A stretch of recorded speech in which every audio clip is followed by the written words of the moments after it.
There was once a prince who wished to marry a real princess.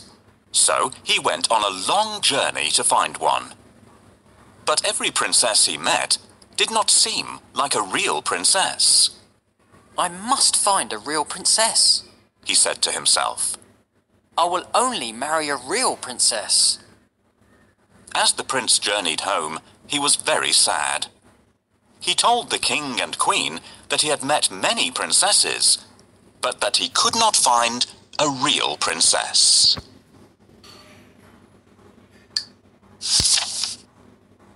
I have been searching the world for so long to find the princess of my dreams.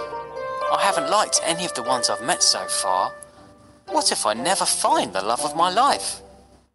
The Danish princess doesn't sing sweetly like a real princess should. This one wouldn't stop talking. She wore me out. A real princess would be a bit more reserved. This princess was really rude when we went out together.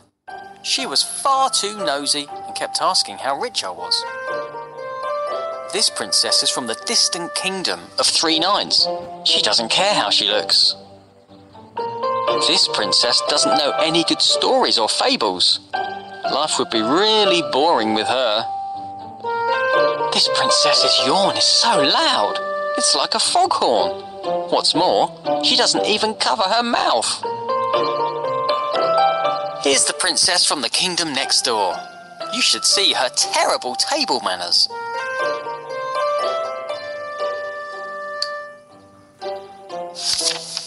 That night, there was a frightening storm. The wind blew hard and the rain poured down. The lightning flashed and the thunder roared. But the prince heard nothing. He was fast asleep in his bed. Then, suddenly, above the sound of the raging storm, there was a loud knock at the palace door. Knock, knock, knock. "Who could that be at this time of night?" said the king. "And in such terrible weather," added the queen. The king put on his slippers and went to open the door. He peeped out to see who it could be. The weather was terrible. There was a flash of lightning, and standing there on the doorstep, the king saw a poor, bedraggled girl. Her hair and clothes were dripping wet, and she was shivering from the cold. "Who are you?" the king asked. "I am a real princess," answered the girl.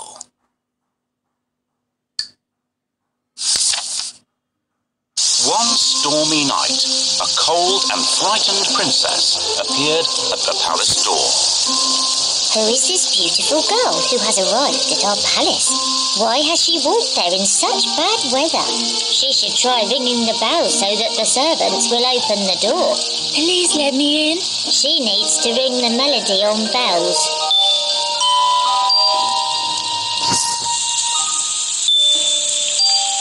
No, it doesn't sound like that. Listen to how it really sounds.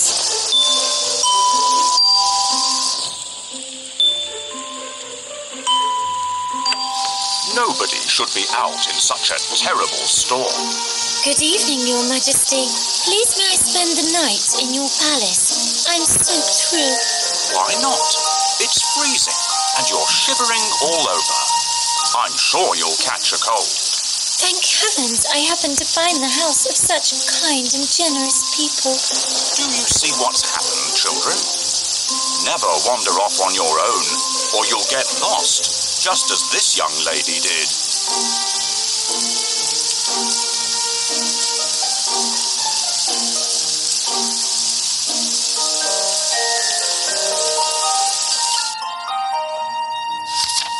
The king let the princess in, and the queen said that she could sleep that night in the spare bedroom.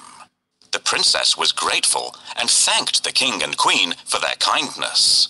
The queen then turned to the king and said, "We must find out if she's a real princess or not." "How?" asked the king.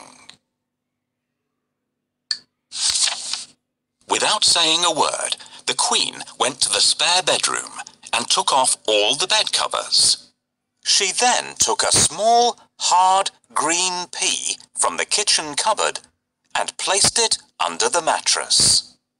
On top of this, she piled not one, not two, but 20 more mattresses and 20 quilts. The princess climbed up the side of the very high bed and lay down to sleep for the night.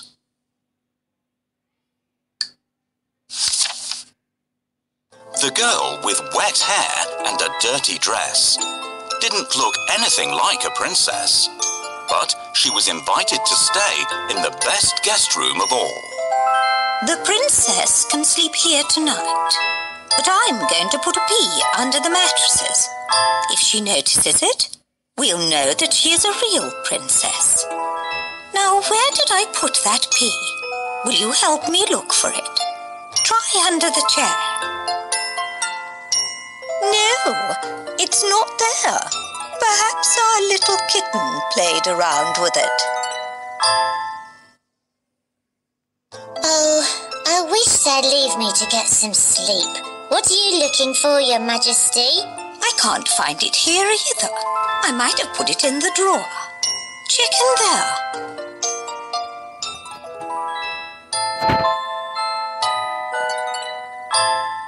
Can you help me hide the pea? Tap on the pea and then the bedding.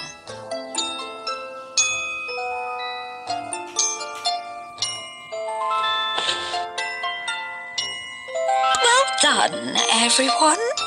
We did it. Here comes the princess. It's time for me to go downstairs. What a lovely person this young lady is. If only the prince could choose someone like her to be his bride. My goodness, such a big bed for me. Children, help me to climb up, or I will have to use the ladder to get up there.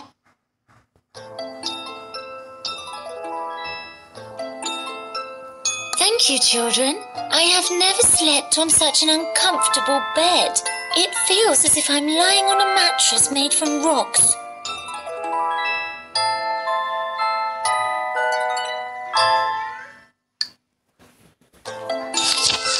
When morning came, they asked her if she had slept well. I did not have a wink of sleep all night, said the tired princess. There was something hard in the bed, and this morning I am bruised black and blue. The Queen smiled and looked at the King. You see, only a real princess could be so sensitive. The King smiled and called for the prince. At last, the prince had found his real princess. They were soon married and lived happily ever after. And the pea, it was placed in the museum for all to see.